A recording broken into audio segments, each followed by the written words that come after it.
আজকে আমরা এটাও খুব ইম্পর্টেন্ট, অনেকবার আসে, প্রায় প্রতিবারই আসে। টার্মিনাল, তারপরে ব্রঙ্কিওল থেকে terminal bronchiole, respiratory bronchiole and লাস্টে অ্যালভিওলার ডাক্ট, অ্যালভিওলাই। কোশ্চেনগুলো আসে যে কোন স্টেজে কোন ফর্মেশনটা হচ্ছে, 1, 4, 6 এবং বিয়ন্ড 6। এটা ইম্পর্টেন্ট ইনফরমেশন যে টাইপ 2 থেকে এখানে আমাদের গ্যাসিয়াস এক্সচেঞ্জটা হয়। বিভিন্ন ছবি দিয়ে আমরা জিনিসটাকে আরেকটু প্যালাটেবল করার চেষ্টা করেছি। দেখেন এখন আসলো কি, এখন হচ্ছে রেসপিরেটরি ব্রঙ্কিল, যেটা ফাংশনাল ইউনিটগুলো রেসপিরেটরি ব্রঙ্কিল, তাহলে তারপরে স্টেজ হবে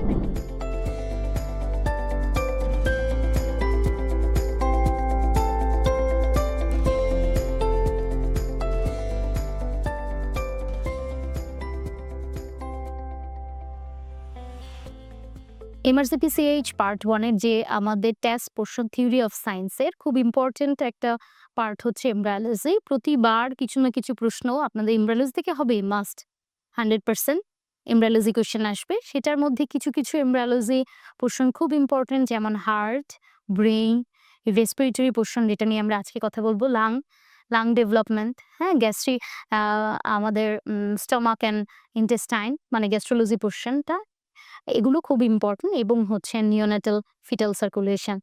এর মধ্যে আজকে আমরা এটাও খুব ইম্পর্টেন্ট, অনেকবার আসে, প্রায় প্রতিবারই আসে এই কোয়েশ্চেনগুলো যে কোন স্টেজের, কারণ এখানে অনেকগুলো স্টেজ আছে লাং ডেভেলপমেন্টের, ফিটাল এবং পোস্টনাটাল লাং ডেভেলপমেন্টের। হ্যাঁ, যেখানে আমাদের হয়তো এখানে বোঝার পোর্শনটা খুব কম, আমরা অ্যানাটমি ফিজিওলজিতে ছোটবেলায় যে পড়ে এসেছি, যেমন এই যে লাংকে কি বলে, লেমন ল্যাঙ্গুয়েজে বলে হচ্ছে ওয়াইন পাইপ। এই ওয়াইন পাইপের যেমন দেখেন যে ব্রঙ্কাস থেকে primary bronchus, secondary bronchus, tertiary bronchus আমরা পড়েছি, হ্যাঁ, টার্মিনাল, তারপরে ব্রঙ্কিওল থেকে terminal bronchiole, respiratory bronchiole and লাস্টে অ্যালভিওলার ডাক্ট, অ্যালভিওলাই। এই যে পোর্শনগুলো আমরা ফিজিওলজিতে পড়েছি, কন্ডাক্টিং জোন, হ্যাঁ, and respiratory portion, respiratory bronchiole, যে কতটুকু conductive Airways and respiratory Airways. এখন দেখেন যে এই যে এইভাবে আমাদের এমব্রায়োলজিটা কি হয়, যে আমাদের এখানে পুরোপুরি ছবিটা আছে যে সামনের দিকে ventral portion of the foregut is developing to tracheal bud. এটা আমাদের ইম্পর্টেন্ট কোন পোর্শনটুকু দেখেন, ট্রাকিয়াল বার্ড ডিভাইডেড হয়ে ব্রঙ্কাই হচ্ছে, প্রাইমারি ব্রঙ্কাই থেকে পরবর্তীতে ব্রঙ্কিয়াল বার্ড। এই যে ব্রঙ্কিয়াল বার্ডগুলো ট্রাকিয়া বাইফার্কেট হয়ে পরবর্তীতে ব্রঙ্কিয়াল এবং লাংসের বিভিন্ন লোবে যে বিভিন্ন ব্রঙ্কিওল, অ্যালভিওলার ডাক্ট, অ্যালভিওলাই, এগুলো তৈরি হচ্ছে। এই ডায়াগ্রাম থেকে দেখেন এখন আমাদের কতটুকু পরীক্ষার জন্য ইম্পর্টেন্ট, এতটুকু আমরা এই জিনিসগুলো দেখি যে কোন স্টেজে কোশ্চেনগুলো আসে, যে কোন স্টেজে কোন ফর্মেশনটা হচ্ছে। এটা আমাদের এগুলো একটু মুখস্থের পার্ট আর কি, আমরা জানি যে এগুলো থিওরিটিক্যাল পার্ট, এগুলো খুব সিনারিও বেস থাকে না। অনেক সময় আমাদের থিওরি অফ সায়েন্সেও সিনারিও থাকে, যেটা আমাদের হয়তো আমাদের জানতে চাচ্ছে যে একটা বাচ্চা ফিটাল অবস্থায় সে 26 উইকসে তার ডেলিভারি হয়েছে বা অ্যাবাউট টু ডেলিভারি, হ্যাঁ, এখন এই পোর্শনে তার লাংয়ের অবস্থা কি, হয়তো এইরকম সবকিছু বিষয়ে একটা সিনারিও থাকে, সেটা হোক থিওরি পোর্শন, হোক সেটা প্র্যাকটিক্যাল। আমাদের হচ্ছে FOP যেটা বলে, foundation of practice, scenario portion. এখন দেখেন যে আমাদের মনে রাখতে হবে এই 5টা stage, these are the 5 stages of lung development, যেখানে embryonic phase, pseudoglandular phase, canalicular phase, saccular and last alveoli phase। এই যে উইকস গুলো, এটা আমরা একটু যদি মনে রাখি যে ফার্স্ট 2 মান্থসে কি এমব্রায়োনিক ফেজে কতটুকু আমাদের ডেভেলপমেন্ট হচ্ছে, এই যে ট্রাকিয়া এবং প্রাইমারি ব্রঙ্কাস পর্যন্ত। এটা আমরা আরো ফার্দার ক্লিয়ার করব পরে। এই এমব্রায়োনিক ফেজ নেক্সট কি আসে, সিউডোগ্ল্যান্ডিউলার।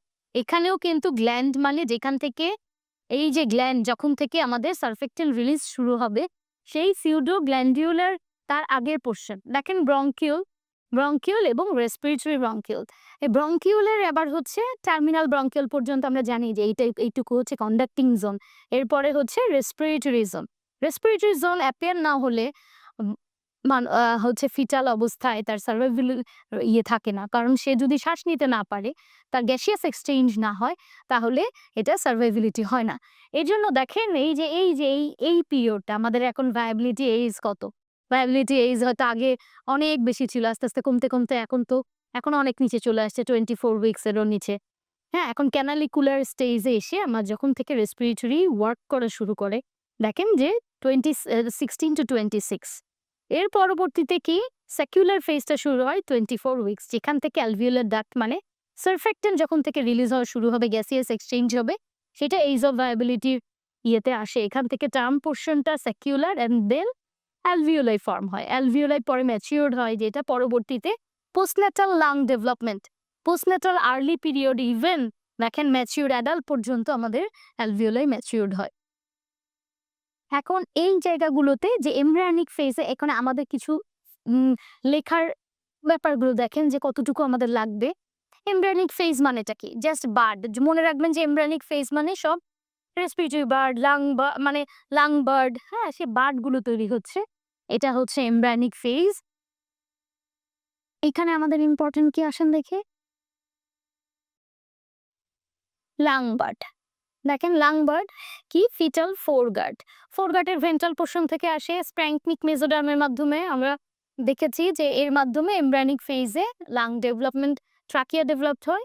অ্যান্ড এখান থেকে যে দুইটা মেইন ব্রঙ্কাস, তার মানে দেখেন এখান থেকে জাস্ট দুইটা ওয়ার্ড ইম্পর্টেন্ট। এমব্রায়োনিক ফেজ মানে ফার্স্ট মান্থে, আপনারা যদি মনে রাখেন দেখেন ফার্স্ট মান্থ, 4 মান্থ, 6 মান্থ যদি কারো, এবং আফটার দ্যাট 1, 4, 6 এবং বিয়ন্ড 6, 7 থেকে আসলে, হ্যাঁ, 4, 6, 24 আফটার 6 এভাবেও মনে রাখতে পারেন যদি এভাবে মনে রাখতে কষ্ট হয়, বা 5, প্রথম 5, এগুলো একটু 1 উইকস এদিক ওদিক করে বিভিন্ন রেফারেন্সে অনেক সময় এখানে 16 দেওয়া, অনেক সময় 17 দেওয়া, দ্যাট ডাজন্ট ম্যাটার, যে ওটাতে থাকবে না। আপনাদের কোশ্চেনগুলো এত মার্জিনালি আসবে না, যেটা আসবে স্পেসিফিক ভাবেই আসবে।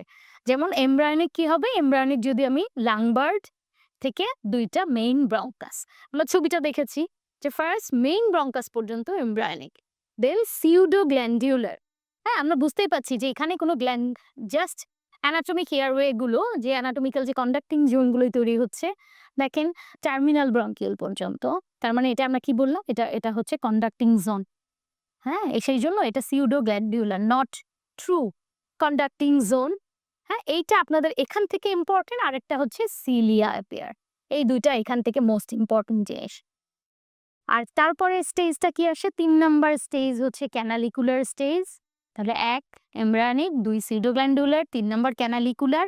ক্যানালিকুলার স্টেজটা দেখেন, ক্যানালিকুলারে আমাদের কোনটা, সারফেক্টেন্ট সিনথেসিস বিগিনস।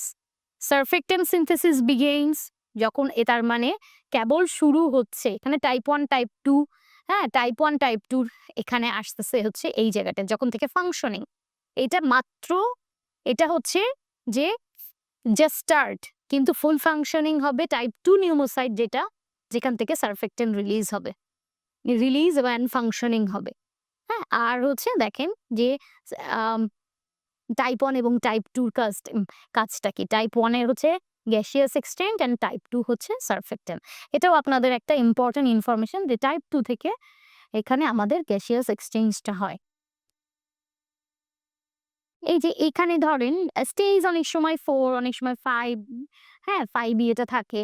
এখানে যে এমব্রায়োনিকের এই ক্যানালিকুলার এবং সিউডোগ্ল্যান্ডুলার, এখানে অনেক সময় এটা কেন আমি আবার আমরা এনেছি, কারণ এখান থেকে অনেক সময় প্যাথোলজিক্যাল একটা প্রশ্ন আসতে পারে যে এই স্টেজটাতেই ডায়াফ্রামেটিক হার্নিয়া এবং ট্রাকিওএসোফেজিয়াল ফিস্টুলা, এই সিউডোগ্ল্যান্ডুলার, কারণ এখানেই তো ডিফারেন্সিয়েট হয়। আসলে আমরা পড়লাম যে কন্ডাক্টিং জোন পর্যন্ত ওখানে, ট্রাকিয়া এবং ফোরগাটের মধ্যে এখানে এই পোর্শনের যেহেতু ডিফারেন্সিয়েশন ঘটে, সো এখানে আমাদের প্যাথোলজিক্যাল ট্রাকিওএসোফেজিয়াল ফিস্টুলা তৈরি হতে পারে, ডায়াফ্রামেটিক হার্নিয়া তৈরি হতে পারে।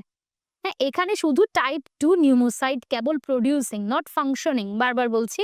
আর এখানে যেহেতু স্যাকিউলটা তৈরি হয়, রেসপিরেটরি ব্রঙ্কিউল প্রপারলি ফাংশন করা শুরু হয়। আর অ্যালভিওলাই স্টেজটা কি, এটা আমরা বললাম যে এটা পোস্টন্যাটাল পিরিয়ড পর্যন্ত এটা চলতে পারে। এটা ফিজিওলজিক্যাল ব্রিদিং শুরু করে এবং এখানে ইম্পেয়ার্ড বাই গ্লুকোকর্টিকয়েড, আরো কিছু আছে। দেখেন এই যে এখানে factors affecting lung growth development, এটা আপনাদের একটু জানতে হবে। এটা মোটামুটি 3 স্টার ইম্পর্টেন্ট, কিন্তু স্টেজিংগুলো একদম 5 স্টার ইম্পর্টেন্ট। এখানে ল্যাক অফ অ্যামনিওটিক ফ্লুইড, কি কি কারণে আমরা হ্যাম্পার হতে পারে, হ্যাঁ, কারণ হচ্ছে যেমন এর মধ্যে গ্লুকোকর্টিকয়েড এবং থাইরয়েড হরমোনটা সবচেয়ে ইম্পর্টেন্ট। এবং অনেক সময় যে প্যাথোলজিক্যাল যেটা আমরা দেখলাম যে এখানে কোনো হাইপোপ্লাসিয়া থাকলেও লাং ডেভেলপমেন্ট, গ্লুকোকর্টিকয়েড এবং থাইরয়েড হরমোন, এই 2টা হরমোনের নাম আপনাদের জানতে হবে যে কিভাবে ফ্যাক্টর, কি ফ্যাক্টর ফিটাল লাং এর উপরে ইফেক্ট ফেলে। দেখেন আরেকটা যে হারটা ইয়েতে আসি আমরা, এখানে যদি আমরা দেখি, দেখেন একটু,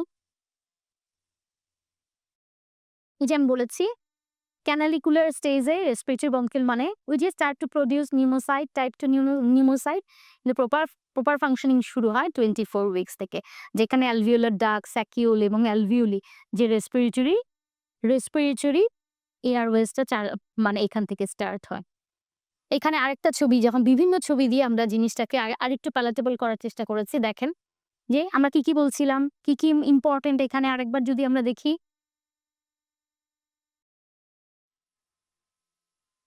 আরেকবার দেখি, লাং বার্ড ফরমেশন বলেছি আমি, ট্রাকিয়ান ব্রঙ্কাই, হ্যাঁ, মানে মেইন ব্রঙ্কাস পর্যন্ত এটা হচ্ছে এমব্রায়োনিক পোর্শন।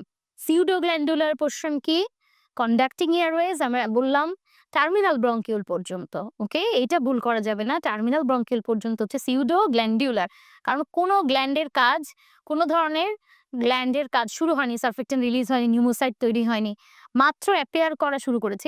এটা এত ইম্পর্টেন্ট না। আপনাদের দেখবেন এখান থেকে টাইপ 1 মানে এই ক্যানালিকুলার থেকে আমরা আগে ওখান থেকে পড়লাম, আর এখানে সারফেক্টেন্ট স্যাকিউলার থেকে মোটামুটি স্যাকিউল থেকে সারফেক্টেন্ট ফাংশন করা শুরু করে। অ্যালভিওলার ম্যাচুরেশন দেখছেন যে 7 to 10 ইয়ার্স পর্যন্ত, ইভেন অ্যাডাল্ট পর্যন্ত এটা ম্যাচিউরড হতে থাকে। আচ্ছা, আমরা এতক্ষণ যে থিওরিটা পড়লাম, আসছে না কিরকম প্রশ্ন আসে আমরা এটা দেখি, যে এখানে এক ধরনের দেখেন স্টেজিং গুলো নিয়েই মেইনলি এই জায়গাটা থেকে প্রশ্ন আসে যে কোন স্টেজে কি ডেভেলপ হয়, যেটা নিয়ে কথা বলছিলাম যে at which stage of lung development do the airways begin to differentiate into respiratory bronchiole and alveolar duct. আর রেসপিরেটরি ব্রঙ্কিউল, আমরা টার্মিনাল ব্রঙ্কিউল বললাম যে pseudoglandular, no glandular activity, so pseudoglandular activity মানে টার্মিনাল ব্রঙ্কিউল পর্যন্ত। এখন আসলো কি, এখন হচ্ছে রেসপিরেটরি ব্রঙ্কিউল, যেটা ফাংশনাল ইউনিটগুলো রেসপিরেটরি ব্রঙ্কিউল, তাহলে তারপরে স্টেজ হবে। দেখেন এমব্রিয়নিক পিরিয়ডে আমরা কি বলেছিলাম যে ট্রাকিয়া অ্যান্ড মেইন ব্রঙ্কাস, সিউডোগ্ল্যান্ডুলার কি বলেছি যে ওখানে টার্মিনাল ব্রঙ্কিউল পর্যন্ত, ক্যানালিকুল থেকে শুরু হলো যে আমার functional respiratory stage, respiratory unit, and তারপর স্যাকিউলে প্রপারলি ফাংশনিং শুরু হয়, অ্যান্ড অ্যালভিওলাইতে ম্যাচুরেশন হয়। যদি আমি এক কথায় বলি দেখেন সেটাই আছে যে আমার ডিফারেন্সিয়েট হচ্ছে ক্যানালিকুলার স্টেজে। লাস্ট একটা ফিনিশিং এ আমরা বলি, এই যে দেখেন এমব্রায়োনিক আমি দাগিয়ে রেখেছি, trachea and main bronchus, pseudoglandular branching of the airway after terminal bronchiole, canaliculus থেকে respiratory bronchiole and alveolar duct। এখানে কি দেখেন, এখানে যে lung not capable to efficient respiration, কারণ এখানে কেবল ডাক্টটা অ্যাপিয়ার করে, গ্যাস এক্সচেঞ্জ ইউনিটের স্ট্রাকচারটা তৈরি হচ্ছে, এরা এখনো ফাংশন শুরু করেনি, ফাংশনিং শুরু হবে এখান থেকে। That's why age of viability মোটামুটি এখান থেকে আসে, কারণ কিছুটা সারফেক্টেন্ট রিলিজ হয়, টাইপ 1 টাইপ 2 যখন তৈরি হয় আমি বলেছি যে এরা ফার্দার ম্যাচুরেশন করে, গ্যাস এক্সচেঞ্জ শুরু হয়।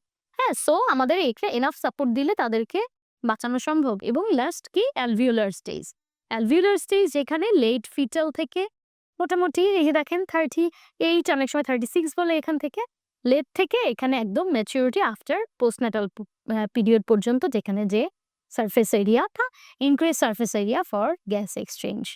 হ্যাঁ, এখন দেখেন যে তাহলে আমরা এখন পরবর্তীতে কোন স্টেজে কোন ম্যাচুরেশন হয়, যদি এই প্রশ্নটা আসে আমরা ইজিলি এটা অ্যান্সার দিতে পারবো। Thank you.